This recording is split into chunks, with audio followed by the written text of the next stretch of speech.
porque venimos en un proceso y tenemos todos que aprender juntos. Muy bien, cuando usted y yo tenemos claro el propósito de nuestra vida, o tenemos claro también el propósito como familia, o tenemos claro el propósito como empresa, pero haciendo el caso específico a nosotros como iglesia, es mucho más fácil satisfacer nuestras vidas y tener una vida más gratificante. Cuando usted y yo definimos nuestros propósitos en la vida, nuestros objetivos, establecemos también nuestras áreas de responsabilidad con ese propósito o con esa visión. Así que establecemos y damos prioridad a proyectos y acciones todos los días para caminar hacia un solo propósito, hacia un solo objetivo. Si cada uno de nosotros, si cada una de las personas en este mundo a cierta edad toman una decisión y hacen una planificación de vida, cometeríamos menos errores porque andaríamos de aquí para allá bateando según las circunstancias como un barco a la deriva. Por eso las empresas definen una visión y una misión, porque eso define su rumbo y sus objetivos. Eso lo hacemos con las empresas, pero no lo hacemos con nuestras vidas, y es algo que le motivo a hacer en sus vidas. Siéntese una tarde, un sábado, un domingo, el día que pueda, tómese una tacita de café si quiere, ore un rato, alaba al Señor un rato y defina para dónde va usted y qué quiere hacer, y eso le hará más fácil el camino. Pero como iglesia, la iglesia tiene definida un propósito, un objetivo y una misión.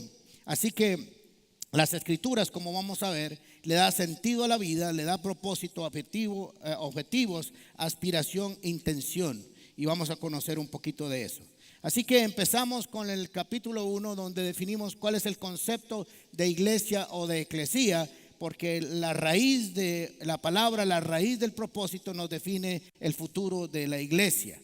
Y segundo, vimos la semana pasada, no hay plan B. El plan sigue siendo el mismo. Desde Génesis capítulo 3, capítulo 15, 17, ahí nosotros tenemos un plan definido por Dios, una estrategia que se va a cumplir a través del tiempo. Y ahora venimos con un solo cuerpo. Ese es el subtítulo de esta serie de número 3. Venimos de una promesa, pasamos a un hombre, pasamos a una familia, pasamos a un pueblo que se hizo una nación, pasamos a una nación que se hizo un reinado, pero extrañamente la iglesia después se convierte en un cuerpo. Así que hoy que entré ahí, estaba ese cuerpo ahí, me pegué un susto, pero bueno. Ahora estamos en la culminación de los tiempos.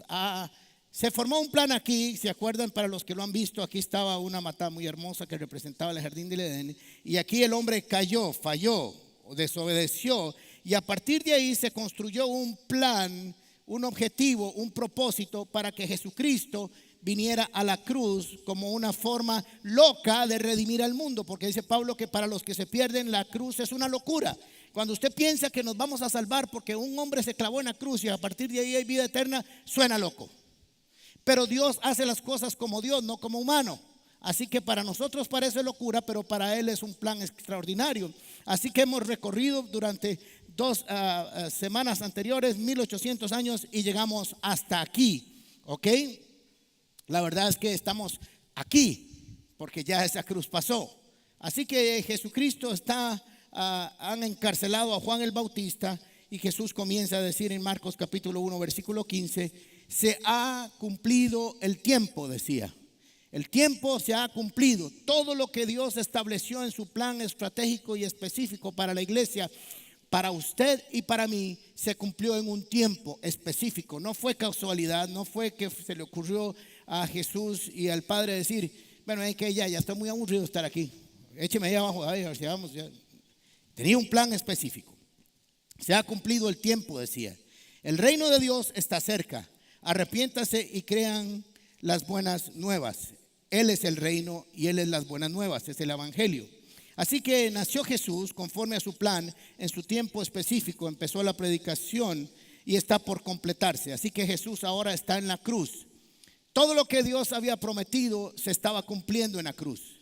Juan capítulo 19 versículo 28 al 30. Después de esto, como Jesús sabía que ya todo había terminado. ¿Qué se había terminado? Todo el plan, todo el propósito, toda la estrategia, todo lo que Dios había establecido, todos los planes, toda la historia, cada profecía, cada manifestación de la revelación de los sacrificios y del tabernáculo, todo Todo se había cumplido. No había nada que faltara para que fuera perfecto el plan de Dios. Así que solo faltaba algo. Dice, para que se cumpliera la escritura, dijo, tengo sed. Eso está cumpliendo lo que dice el Salmo 69:21. Había allí una vasija llena de vinagre, así que empaparon una esponja en el vinagre, la pusieron en una caña y se la acercaron a la boca. Al probar Jesús el vinagre dijo, todo, nuevamente, todo se ha cumplido. Luego inclinó su cabeza y entregó su espíritu. Así que todo lo que Dios había prometido, todas las profecías, toda la historia del Antiguo Testamento, cada uno de los detalles establecidos en la muerte en Isaías, todo se había cumplido. La obra de Jesús a ese momento y por el resto de la historia había sido perfecto. Así que había un propósito en morir en esa cruz. Esa cruz no es un accidente, esa cruz no es una ocurrencia. Esa cruz no es algo que sucedió de pronto, estaba en el plan específico de Dios. Había que rescatar al hombre. El hombre se había perdido en el huerto del Edén. El hombre había pasado a una condición que no era la que Dios quería y había planificado para el hombre. Así que había que tomar al hombre, hacer un plan y retornarlo de vuelta a casa. Eso se trata el plan de la redención del hombre, volverlo a casa. Así que el hombre se había perdido y sigue perdido sin Cristo. Mateo capítulo 18, versículo 11. Porque el Hijo del Hombre ha venido a buscar, dice otra versión, y a salvar lo que se había perdido. Buscar y salvar lo que se había perdido. ¿Qué se había perdido? El hombre no en sí mismo, sino la condición que el hombre tenía en relación con Dios. Esa comunión que el hombre tenía, esa comunión directa, esa hábitat especial que Dios había montado para que el hombre viviera en una relación perfecta con Dios. Así que la cruz tiene un propósito y la obra de Jesucristo tiene un propósito: buscar, salvar lo que se había perdido. Tenemos que entender que hay algo que se perdió: el hombre y su relación con Dios, su condición perfecta en el huerto del Edén. Así que es necesario restaurarla mediante un plan divino especial y específico. Marcos capítulo 10, versículo 45. Porque ni aún el Hijo del Hombre vino para que le sirvan, sino para servir y para dar su vida en rescate por muchos. Así que lo que Jesucristo vino a hacer en esta cruz fue rescatar, salvar al hombre. Ahora, usted y yo tenemos que entender eso muy claro como iglesia. Lo que pasa y lo que ha sucedido en el tiempo, lo cual no está mal, es que muchos hemos llegado a Jesucristo a través de las necesidades. Problemas familiares, problemas financieros, problemas amorosos, problemas físicos, en fin, un sinnúmero de elementos o de factores que dicen voy a buscar a Dios. Y eso no está mal, porque mucha gente buscó a Jesús en el Nuevo Testamento por estar enfermos, por tener gripe, por tener invalidez, etcétera, etcétera, etcétera. No está mal. Pero Jesucristo siempre los llevó a la salvación, siempre los llevó a la cruz. Les hizo el beneficio, pero los llevó hacia su sacrificio. Les hizo el beneficio, pero los llevó a su sacrificio. Así que tenemos que entender que no importa la razón por la cual usted llegamos a Cristo, estamos aquí por una razón y hay que entenderlo. Estábamos perdidos, íbamos para el infierno. Yo sé que eso no es popular decirlo, pero esa es la realidad bíblica. Si nosotros no entendemos eso, no habría razón por la cual evangelizar. No habría razón. El mundo está perdido. Tal vez usted y yo no nos habíamos dado cuenta, pero estábamos perdidos hasta que fuimos encontrados. La gente no sabe que está perdida hasta que es encontrada. Así que tenemos que entender que la iglesia tiene un propósito. Si el sacrificio de Cristo tiene un propósito, la iglesia de Cristo tiene un propósito. Cuando perdemos ese propósito, perdemos razón como iglesia. Juan capítulo 3, versículo 16 dice: por tanto amó Dios al mundo, que dio a su Hijo unigénito, para que todo aquel que en Él crea, es que me la sé en la versión de 1900 de memoria, para que todo el que crea en Él no se pierda, sino que tenga vida eterna. Todo el que cree en Él no se pierda, sino que tenga vida eterna. Así que para tener vida eterna hay que creer en Él. Es muy sencillo, el evangelio es lo más sencillo del mundo. Es solo creer que Jesucristo estuvo ahí para encontrarme y para que yo vuelva a casa. Juan 3, 36. El que cree en el Hijo tiene la vida, pero el que rechaza al Hijo no sabrá lo que es esta vida. Me gusta esta versión. El que lo rechaza nunca sabrá lo que significa ser rescatado en Cristo Jesús, sino que permanecerá bajo el castigo de Dios. El castigo de Dios no es un castigo diseñado para los hombres, fue un castigo diseñado para los ángeles que se rebelaron, o para Satanás y sus seguidores, de tal manera que si usted no es seguidor de Jesús, es seguidor de alguien más. La gente cree que no es seguidor de Jesús y entonces no es seguidor de nadie. Usted siempre es seguidor de alguien. Usted siempre está en el plan de alguien o de algo más, pero nunca está solo en sus propios planes, porque estamos metidos en un mundo que se aleja de Dios. Así que el acto de Jesucristo siempre es un acto de amor. El amor es acción. Amor sin acción no es amor. Ofreció a su Hijo, amó y ofreció a su Hijo. Su Hijo se ofreció al mismo tiempo para cumplir un propósito. Todo el que crea en Él no se pierda, mas tenga vida eterna. ¿Usted se ha dado cuenta que usted y yo estamos aquí porque alguien entendió eso? Usted y yo estamos aquí hoy muy felices cantando y adorando. Se oía hermosísima la iglesia, hasta sentí una presencia poderosa del Espíritu Santo. Qué lindo, qué bonito. Pero ¿cuántos están allá afuera que están sintiendo ganas de suicidarse, de morirse, con grandes enfermedades, con depresiones, con un montón de problemas, mientras usted y yo estamos cantando aquí lo más bonito? Qué lindos. Está bien, eso está muy bien, porque es parte de la iglesia, pero nos está faltando la otra cara de la moneda, el salir a hacer la obra. Y eso es lo que yo quiero que entendamos como iglesia, porque eso fue lo que hizo Jesús. Nosotros hemos espiritualizado algunas cosas, pero vamos a aterrizarlas, porque no todo está espiritualizado, aunque todo es espiritual. Jesús estuvo 3 años trabajando con sus discípulos, y cuando entendemos lo que Jesús estaba haciendo con sus discípulos fue prepararlos. Porque Jesucristo hizo 2 cosas esencialmente: ser el Cordero de Dios que quita el pecado del mundo. Así que tenía un propósito específico de morir en la cruz. Nadie más podía hacerlo, solo Él. Y lo otro es lo que nosotros ahora vamos a conocer, y ahora se los voy a describir. Había trabajado con 12 hombres para enseñarles a hacer, póngame ustedes atención, a enseñarles a hacer o a continuar haciendo la obra que Él había empezado. Les estaba diciendo: miren, señores, vamos a aprender a hacer iglesia. Vamos a empezar a ser discípulos, porque yo voy a estar con ustedes por 3 años, pero yo vine a morir. Tengo que morir, tengo que resucitar y me tengo que ir, porque les conviene que yo me vaya para que venga el Espíritu Santo, que los empodere para hacer la obra que les estoy encomendando.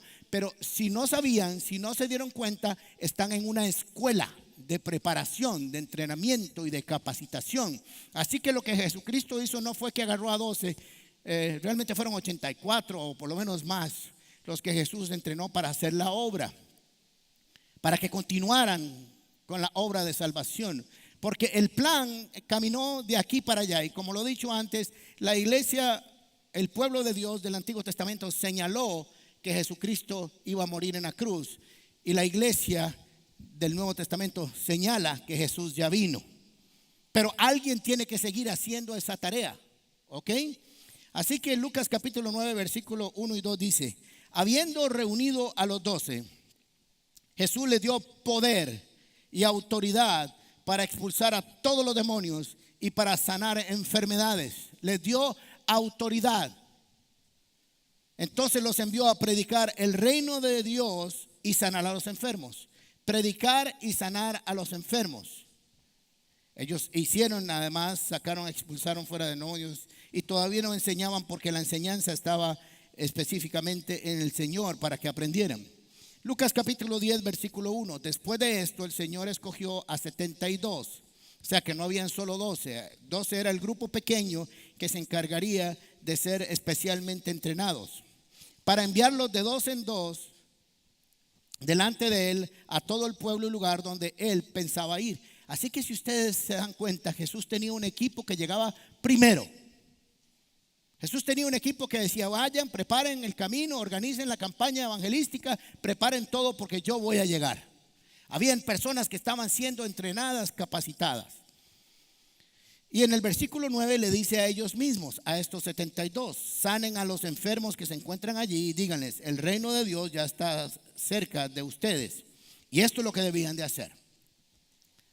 Pero veamos ahora qué hacía Jesús para saber qué mandó a hacer a sus discípulos y qué hacía él. Mateo capítulo 4, versículo 23. Jesús recorría toda Galilea, enseñando en las sinagogas, anunciando las buenas nuevas del reino y sanando toda enfermedad y toda dolencia. Y más abajo, porque hay que leerlo todo, dice, y expulsaba fuera demonios. Así que miren qué interesante, porque hay 4 cosas que Jesús hacía específicamente en las Escrituras. Enseñaba, predicaba las buenas nuevas, sanaba y echaba fuera demonios. Ese es el ministerio de Jesús. Esas son las 4 cosas que usted ve a través de todos los evangelios, que se repiten una y otra y otra y otra vez. Enseñaba, predicaba las verdades o las manifestaciones del reino, sanaba a los enfermos y expulsaba demonios. Cuando usted se da cuenta, lo que le dice a los discípulos que debe hacer, que deben salir a hacer, es predicar, enseñar, expulsar demonios y sanar a los enfermos. O sea que los discípulos no hacen nada más y ni nada menos que lo mismo que hacía Jesús, con excepción de ser el Cordero de Dios que quita el pecado del mundo. Pero hacían exactamente lo mismo y fueron empoderados por Jesús para que hicieran lo mismo. De hecho, cuando salieron en una de esas misiones, llegaron felices, sorprendidos, porque decían, y poníamos que poníamos las manos sobre los enfermos y que sanaban y que estaban fuera de demonios. Y les dice, tranquilos, eso es muy importante ahora, pero su nombre está escrito en el libro de la vida. Y se los llevó a descansar, por cierto. ¿Ok? No pudieron descansar porque todo el mundo lo siguió, pero eso es. Así que entonces entendemos que Jesús hacía 4 cosas y le pidió a sus discípulos que hicieran esas 4 cosas, porque los estaba entrenando, los estaba capacitando, los estaba enseñando. Miren lo que yo hago y cómo lo hago, para que ustedes lo hagan también, para que después enseñen a otros a hacerlo, y así sucesivamente hasta el año 2017, que la Comunidad Paz debe hacer lo mismo. Debe ser lo mismo. Eso va a seguir. ¿Ok? Así que Jesús muere, resucita. El plan se ha cumplido, el Cordero de Dios murió, se cumplió, el sacrificio es perfecto una vez y para siempre. Ya no hay que hacer más sacrificios y Jesús abre un camino que no estaba abierto. Mateo 27:50 dice, pero Jesús clamó a gran voz y entregó el Espíritu. Y aquí que el velo del templo se rasgó en 2, de arriba abajo, y la tierra tembló y las rocas se partieron. Voy a explicarlo muy rápidamente, porque había en el templo 3 lugares: el atrio, el lugar santo y el lugar santísimo. El lugar santísimo era un lugar en que nadie podía entrar en el tabernáculo. Nadie podía entrar. Solo un sacerdote, el sumo sacerdote, una vez al año. Así que por siglos solo entraron unas cuantas personas. Pero era un lugar prohibido, era un lugar que necesitaba cumplir un requisito todo el que estaba por ahí para llegar a ese lugar. Pero el día que Jesucristo murió, dice que el velo se rasgó así como y se partió en 2. Así que lo que estuvo oculto por siglos, por milenios, ahora estaba expuesto para que todo el mundo llegara hasta ese lugar. Por eso dice las Escrituras, acérquense al trono de la gracia confiadamente, porque aquel velo que dividía entre el lugar santo y el santísimo y todo lo demás, ahora está abierto para el mundo entero, porque ahora todos me pueden conocer, dice el Señor. Pero alguien tiene que contarle esa historia al mundo, que pueden llegar al mismo trono de la gracia por el sacrificio de Jesús en la cruz del Calvario. Pero tienen que conocerlo de alguien, alguien tiene que anunciárselo. Entonces a partir de ahí nace la iglesia, el conjunto de creyentes en Cristo, lavados por su sangre, sellados por su espíritu, y pongamos mucha atención, que participan de una naturaleza divina. La iglesia participa de una naturaleza divina porque el Espíritu, el mismo Espíritu que levantó a Jesucristo entre los muertos, habita hoy en ustedes. La iglesia participa de esa parte divina.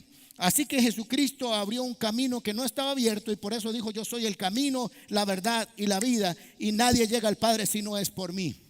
Y la iglesia tiene este mensaje, tiene un mensaje de señalar el camino. ¿Por qué? Porque nosotros conocemos ese camino y sabemos que nadie que camina por ahí se pierde, sino que encuentra la vida eterna. Hay que decirle a la humanidad, como el hijo pródigo, que no tienen por qué vivir con los cerdos, que hay un lugar extraordinario en la casa del Padre y que el Padre los está esperando y que el camino es muy sencillo, es solo arrepentirse y caminar de nuevo al Padre. Y ese mensaje lo tiene solo la iglesia porque conoce el camino. No lo puede anunciar nadie más. Por eso la iglesia no hace cosas que hacen los demás. Por eso el mundo pide a la iglesia que haga cosas que no debe hacer, porque no le toca a la iglesia hacer un montón de cosas que le toca hacer al Estado cuando pagamos los impuestos. Y se le están pidiendo que lo haga la iglesia. Y la iglesia fue diseñada para otra cosa. La terminamos haciendo por amor a los seres humanos. Así que Jesús va a ascender a las alturas. Ya cumplió su labor, ya resucitó y les va a dar el último mensaje a sus seguidores. El último mensaje. Yo me imagino que cuando Jesús se va a ir, la última vez que habla, la última vez que les habla así resucitado, no a través de su espíritu, sino en cuerpo, porque había resucitado en cuerpo, dice que todavía estaban sus heridas. Me imagino que las últimas instrucciones son las más importantes. Eso es como cuando uno va a salir de viaje y queda un montón de listas en la casa o en la oficina, pero las últimas 4 son, pero no se le olvide estas 3 cositas. Si no paga la luz, la cortan. ¿Ok? Entonces veamos a ver qué fue lo último que dijo Jesús, porque tiene que ser muy importante para que le quede en la memoria de sus discípulos. Mateo capítulo 28, versículos 16 al 20. Los 11 discípulos fueron a Galilea, ya uno ya no estaba. Eran 11 ahora. Los 11 discípulos fueron a Galilea, a la montaña que Jesús les había indicado, porque les dijo, vamos ahí, nos vamos a ver ahí. Cuando lo vieron, lo adoraron, pero algunos dudaban. Y discípulos, ¿verdad? Jesús se acercó entonces a ellos y les dijo, se me ha dado toda autoridad en el cielo y en la tierra. Ahora que hice el sacrificio perfecto y que mi sacrificio agradó al Padre por completo y que cumplí el propósito absoluto del Padre, ahora tengo la autoridad completa, específica, como Cordero resucitado para reinar por los siglos de los siglos bajo esta estructura. Así que se me ha dado toda autoridad en el cielo y en la tierra. Por tanto, como tengo autoridad, como soy el rey, el poseedor de todas las cosas, vayan y hagan discípulos de todas las naciones, o como dice en 1960, a todas las naciones, bautizándolos en nombre del Padre, del Hijo y del Espíritu Santo. Por eso bautizamos el 17 de septiembre, enseñándoles a obedecer. Y aquí la chancha tuerce el rabo, porque ya no nos gusta esa vara. Ya no nos gusta esa cosa de que hay que obedecer. Pero tenían que obedecer porque la palabra de Dios, su voluntad es buena, perfecta y agradable. Y el que vive en ella vive una voluntad buena, perfecta y agradable. Y Dios lo sabe. Enseñándoles a obedecer todo lo que les he mandado a ustedes. Lo que yo le dije a ustedes que cumplieran y vivieran, vayan a todas las naciones y les enseñan exactamente lo mismo. Para eso estuve 3 años con ustedes. Para eso me vieron sanar, para eso me vieron en la cruz, para eso me vieron sanar a los enfermos, para eso me vieron enseñar, para eso me vieron predicar, para eso me vieron sacar demonios, para que hagan lo mismo. Y se dieron cuenta como yo dije, el Padre y yo somos uno solo y yo no hago lo que a mí me dé la gana, sino lo que el Padre me dice. Así ustedes vayan y háganlos. Y les aseguro que estaré con ustedes para siempre hasta el fin del mundo. O sea que la tarea es hasta el fin del mundo. Y si dice que es hasta el fin del mundo habrá que hacer la tarea. Porque el mundo se terminará cuando la iglesia deje de hacer su trabajo. Así que si usted quiere que Cristo venga, deje de hacerlo, porque entonces se despeina tierra y no hay nada que hacer en la tierra. Así que también se cumplen los 4 evangelios, pero no los vamos a leer todos. Marcos capítulo 16 agrega algo más. Les dijo, vayan por el mundo y anuncien las buenas nuevas a toda criatura. No les está pidiendo que hagan nada más de lo que Él ya ha hecho. Nada más. No está inventando nada. Es todo lo que les ha enseñado a hacer. El que crea y sea bautizado será salvo, pero el que no crea será condenado. Jesucristo no vino a condenar al mundo, sino para salvarlo. Dice las Escrituras que cada uno se condena a sí mismo cuando rechaza no creer. Así que nadie es condenado por Dios, sino que yo decido condenarme a mí mismo cuando digo no quiero creer. Punto. Ok, entonces usted escoge su camino. Estas señales acompañarán a los que crean. En mi nombre expulsarán fuera demonios. Nada de lo que que no habían hecho. Pero vendrá algo nuevo cuando venga el Espíritu. Hablarán en nuevas lenguas, tomarán en sus manos serpientes y cuando beban algo venenoso no les hará daño alguno. Pondrán sus manos sobre los enfermos, lo mismo que habían hecho antes, y estos recobrarán su salud.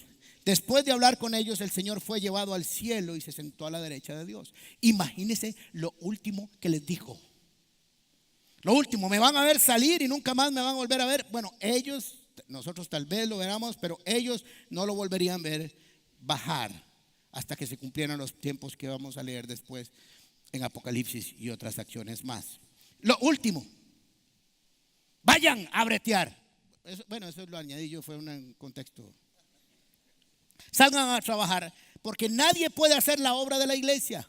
Los budistas no pueden hacer la obra de la iglesia, los hindúes no pueden hacer la obra de la iglesia, los musulmanes no pueden hacer la obra de la iglesia, los testigos de Jehová no pueden hacer la obra de la iglesia, los ateos menos, etcétera, etcétera, etcétera. Solo la iglesia de Cristo puede hacer la obra de la iglesia de Cristo, nadie más. Por eso cuando no la hace la iglesia, la gente se muere. Los discípulos salieron y predicaron por todas partes y el Señor los ayudaba en la obra y confirmaban la palabra con las señales que los acompañaban. Exactamente lo que Jesús les había dicho. Salieron, les dijo, lo vieron ir. Bendito sea el Señor que se fue. ¿Y qué hacemos ahora? A bretear, y se fueron. Porque eso es lo que le acababa de decir. Ahora, si hubiera sido en este tiempo, hubieran hecho un seminario, un congreso para ver qué significan las naciones. Y otro congreso para ver qué significa predicar.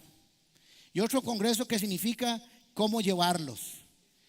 Y a los 50 años todavía están sentados en un concilio viendo a ver y definir si la palabra era en griego o en arameo o en pachuco. Pero que había que definir qué significaba. Los discípulos entendieron que había que salir a hacer la obra de una vez y comenzaron a hacerlo. No había tiempo que perder. Así que la iglesia tiene un propósito, un llamado, una misión. Pero también es un privilegio, que no perdamos que es un privilegio hacer la obra de Dios. Hacer discípulos, formarlos, prepararlos, enviarlos, bautizarlos, predicarles, hacerlos crecer y enviarlos. Y dice que no hagan creyentes, dice discípulos, porque el discípulo es alguien que hace crecer a otros. El creyente llega todos los domingos y me perdona si usted está ahí incluido, pero la idea es que crezcamos juntos. Viene a ver que esté la iglesia, o el templo, limpio, que todo esté en ese lugar, que nadie le ocupe la silla que usted usa todos los domingos, porque si no es enviado por Satanás el que está ahí sentado. Que no le quiten su parqueo, que ojalá no esté duro, con poca luz, con mucha luz, que el chiquito lo atienda, lo come, y apenas puedan que termine lo más rápido posible. Además de el discípulo llega y dice, ¿qué llego a hacer hoy para que la gente nueva que está ahí salga de ese lugar creyendo en el Jesucristo que yo me encontré? Esa es la diferencia entre un creyente y un discípulo. Por eso dijo, salgan a ser discípulos. Así que la iglesia hace discípulos. La iglesia predica las buenas nuevas, enseña, sana y expulsa demonios. Y una iglesia que hace esas 4 cosas está completa. Completa. Ahora Jesús también se está yendo. Está también en Hechos capítulo 1 versículo 8. Dice, pero recibirán poder cuando el Espíritu Santo descienda sobre ustedes y me serán testigos. Ahora, en alguna parte pentecostal, que no los critico porque soy medio pente también, creemos que la esencia de la venida del Espíritu Santo es un alboroto. La iglesia de la venida del Espíritu Santo en Hechos capítulo 2 es un empoderamiento para hacer la obra del Evangelio. Y cuando dice que hablaron en nuevas lenguas, no fue que hablaron en chíbara, baranga, la suba, la baja, la maya. Era que cada uno comenzó a hablar en ruso, portugués, italiano, chino, ¿qué más? Todos los idiomas del mundo, porque la gente decía, qué raro. Este mae vive en la esquina y habla ruso, yo también. Y nunca lo había oído hablar ruso. Y mira, y habla francés. Y lo estoy oyendo hablar en francés. ¿Y de dónde salió este mae? Ni español habla. Bueno, aquel era hebreo, ¿verdad? Eso era lo que pasó en hebreo. Así que dijo, para que sean testigos. Un testigo es alguien que da testimonio de lo que vio, de lo que vivió. Así que nosotros fuimos empoderados para contarle a la gente lo que hemos visto y oído cuando conocimos a Jesús. Serán testigos y hablarán a la gente acerca de mí en todas partes, en Jerusalén, en Judea, en Samaria y hasta los lugares más lejanos de la tierra, en los últimos. Será San José, Alajuela, Heredia, Cartago, Guanacaste, ¿qué me falta? Limón y ¿qué otro? Y Punta Arenas, muy bien. Y Nicaragua, y Panamá, y Salvador, y Honduras, y Guatemala, y Colombia, y Venezuela, hasta lo último de la tierra. Porque ese es el mensaje. Eso es lo que nos toca hacer. Así que está claro que la iglesia tiene una misión, tiene un propósito, tiene un mandato, tiene un objetivo. Pero ¿cómo está organizada esa iglesia? ¿Cómo se organiza la iglesia para hacer ese trabajo que es perfectamente organizado por el Espíritu Santo? Ahora, en el tiempo de antes del Antiguo Testamento se formó un pueblo, una nación que era el Estado hebreo, pero ahora sale una iglesia. Pero mire qué interesante, porque Pablo comienza a escribir un concepto que no se conocía hasta ahora y dice que la iglesia es un cuerpo, no un equipo, no una organización, un organismo vivo. Y ahora les voy a explicar por qué habla de un cuerpo y no de un equipo. El equipo, todas las partes se pueden sustituir mientras sigan jugando, pero en el cuerpo cada parte es esencial para la vida del cuerpo. Son dos conceptos totalmente diferentes. Así que la iglesia es el cuerpo de Cristo. Y Pablo utiliza este ejemplo especialmente para hablar de una unidad. El cuerpo es uno solo. Usted no ve que de pronto entra una mano por ahí. Solo en Monster Inc. una hora así, pero... Y de pronto entran unos pies ahí solos. ¿Y dónde está? Y el cuerpo suyo, no, está parqueando el carro. Nosotros nos medimos aquí. Entra una unidad que se mueve. Y dice que la cabeza es Cristo, porque la cabeza da las órdenes para que se mueva el cuerpo. Cuando no hay conexión entre la cabeza y la gente pierde su conexión aquí en la espina dorsal, en el cuello, el cuerpo no recibe instrucciones, aunque esté perfectamente con su músculo y su sangre y con todo lo demás, porque perdió conexión con la cabeza. Así que Pablo dice, necesitamos entender que somos una unidad, que hay una cabeza y que el cuerpo tiene una función y que separados de él nada podemos hacer. Colosenses capítulo 1 versículo 18 dice, él es la cabeza del cuerpo, que es la iglesia. Así que ya tenemos claro, no vamos a oír a todos los pasajes, que hay una cabeza y hay un cuerpo. Usted es parte del cuerpo de Cristo. Por eso cuando la iglesia trata el concepto de santidad, usted tiene que entender que lo que usted haga con ese cuerpo lo está haciendo junto con Cristo. Está fea la cosa. Así que ve a ver qué hace usted, a dónde lo lleva y qué hace con él. Él es el principio, el primogénito de la resurrección para ser en todo el primero. Romanos capítulo 12, versículo 4 al 5. Pues así como cada uno de nosotros tiene un solo cuerpo con muchos miembros, un solo cuerpo con muchos miembros. No voy a entrar a una clase de anatomía porque todos sabemos que somos muchos, un montón de órganos funcionando todos orquestadamente para que un cuerpo funcione. No todos esos miembros desempeñan la misma función. La manita no hace lo mismo que la cabecita, ni los pies hacen lo mismo que la manita, ni el riñón hace lo mismo que el hígado. Cada uno está en su lugar haciendo una función específica. Lo vamos a ver después, y Dios puso a cada uno en su lugar. Muchos miembros, no todos estos miembros desempeñan la misma función. No todos somos ojos, no todos somos oídos, no todos somos cabeza. Cada uno de las partes del cuerpo cumple una función. Así siendo muchos, formamos un solo cuerpo en Cristo. Y cada miembro está unido a todos los demás. Sé que no vamos a entrar a clases de anatomía hoy, pero ya sabemos cómo funciona el cuerpo. El cuerpo es extraordinariamente es la máquina más extraordinaria porque la hizo Dios. Y algo que comience a fallar nos duele en el cuerpo, nos afecta. Hay una glandulita aquí chiquitica que se llama tiroides, ¿verdad? ¿Qué tiraba con la tiroides, verdad? Así que hace como 15 años o 17 años comencé a sentirme muy mal. Y me decaí, andaba triste. Si ahora yo por todo ahí lloraba hasta en el semáforo. Trabajaba arduamente, pero llegaba agotado a la casa. Dice Flora que perdí mi estado de ánimo, ya dejé de contar chistes, Rogelio se puso triste por eso. Así que comencé a ir a un doctor y fui donde uno y fui donde otro y me revisaban el corazón, me hicieron un cateterismo, me hicieron esto, lo otro, exámenes y eran 3 meses y yo andaba de hecho leña.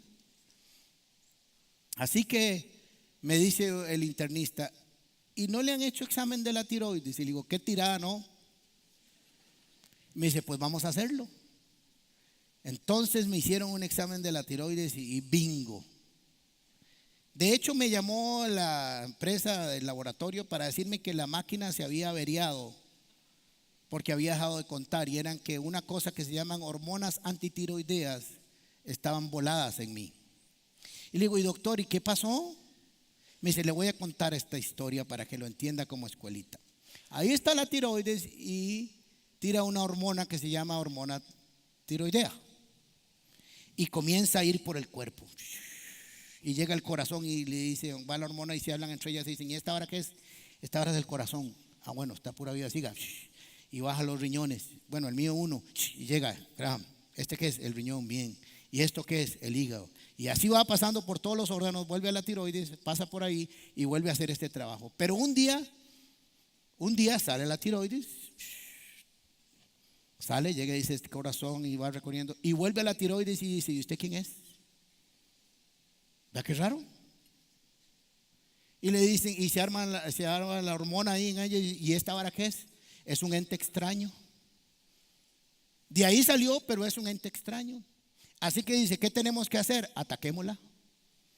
Y se encargan de destruirla, la tiroides a sí misma. Y comienza a destruirlo. Así que comienza, en lugar de producir hormonas para el bienestar de ella misma, comienza a producir más para destruirla. Tenga cuidado usted cuando usted chismea, cuando usted no valora al que tiene la par. Porque puede ser que usted mismo se esté matando, porque son parte de su propio cuerpo. Y como lo he dicho muchas veces, usted tal vez no valore a alguien por ahí y no le ponga mucho valor como persona, pero puede ser que esa persona tenga el don más extraordinario de sanidad que usted jamás se le ha ocurrido, y es la persona que va a orar por usted el día que esté enfermo.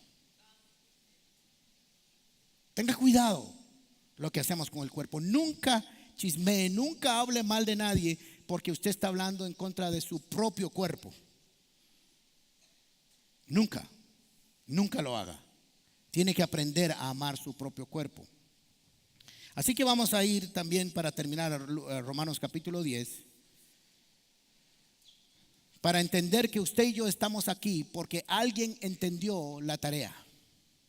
Usted y yo estamos aquí porque un día alguien nos predicó, porque un día alguien entendió que la obra que Jesús había dado a sus discípulos tiene que continuar y que no hay forma que la gente crea si no hay quien le cuente. Usted dice que ama, y perdóneme si lo ofendo, lo cual está bien, que ama a sus amigos. ¿Cómo amo a mis amigos? Y nunca les ha predicado. No es cierto, no los amás, solo estás feliz con su compañía. Nada más. Porque si los amaras, te habías inclinado a orar por ellos, a clamar y a predicarles que necesitan conocer a Jesucristo porque están perdidos. Así que dice Romanos capítulo 10, versículo 13. Pues todo el que invoque el nombre del Señor será salvo. Todo el que lo llame, todo el que lo reconozca, todo el que lo reciba en su corazón será salvo. Pero hay unas preguntas aquí que son importantes que respondamos. ¿Cómo pueden ellos invocar para que los salve si no lo creen? Es cierto, yo necesito creer en Jesucristo para reconocerlo como mi Salvador. Pero después hay otra pregunta. ¿Cómo pueden creer en Él si nunca han oído de Él? ¿Cómo van a recibir a Jesús en su corazón si no hay quien les diga que hay que recibirlo en el corazón? ¿Cómo van a creer en Jesús si no hay quien les cuente que Jesús existe? Ahora usted podría decir aquí que todo el mundo conoce a Jesús y no es cierto. Si no, esta iglesia y las iglesias del país no tendrían dónde meter la gente. La gente no conoce a Jesús. Tiene información y, por cierto, la información que tienen está mala. Porque la iglesia se echó a perder en el año 303 cuando Constantino, el César, el emperador de Roma, se hizo cristiano y volvió al cristianismo una institución de Estado y de poder. Y ya se echó a perder. Porque perdió la misión de hacer discípulos y nada más su propósito era mantener a Roma unida bajo un solo imperio, ya sea militarmente, económicamente y ahora a través de la fe. Pero la información que tenemos es mala. Así que para invocar a Jesús, para ser salvo, hay que saber que Él hace eso. ¿Y cómo pueden creer si nunca han oído de Él? ¿Y cómo pueden oír de Él a menos que alguien se lo diga? ¿Cómo van a saber? ¿Cómo va a saber la gente cómo se salva? ¿Cómo van a ver cómo saber la gente cuál es el camino si no hay quien se lo cuente? Porque los cristianos estamos encerrados en cuatro paredes, muy cómodos, diciendo yo ya soy salvo, que vea a ver todo el mundo cómo hace, o que el pastor, ese es el trabajo, para eso le pagan. ¿Cómo pueden oír al menos que alguien se lo diga? ¿Y cómo irá alguien a contarles sin ser enviado? Es una cadena. Aquí hay alguien que no creyó porque nadie le dijo cómo creer. No sabía cómo creer porque no hay nadie que le contó. Y no hubo nadie que le contara porque la iglesia no lo envió. Eso es lo que dice ahí. Por eso en esa serie Eclesía, esta iglesia tiene que salir de esas sillas a conquistar este país. Porque no es una opción. Este cuerpo de Cristo fue diseñado para hacer una sola cosa: que todo el mundo sepa que Jesucristo es el camino, la verdad y la vida, y que nadie va al Padre si no es por Él. Y dice, ¿cómo irán a alguien a contarles sin ser enviado? Por eso las escrituras dicen que hermosos son los pies de los mensajes que traen las buenas noticias. Sus pies son hermosos cuando salen a caminar para contarle al mundo entero que no tienen por qué vivir como perdidos, que Jesucristo ya hizo el camino, abrió el camino para ir de vuelta a casa. Usted está ahí, usted está ahí, usted está ahí. Los que nos están viendo por internet están oyendo esto porque alguien creyó en esta palabra, que había que predicarte, que había que anunciarte, que había que ministrarte, porque hubo un grupo de gente que creyó en hacer la obra que Jesús les había enviado. Cierre sus ojos, por favor.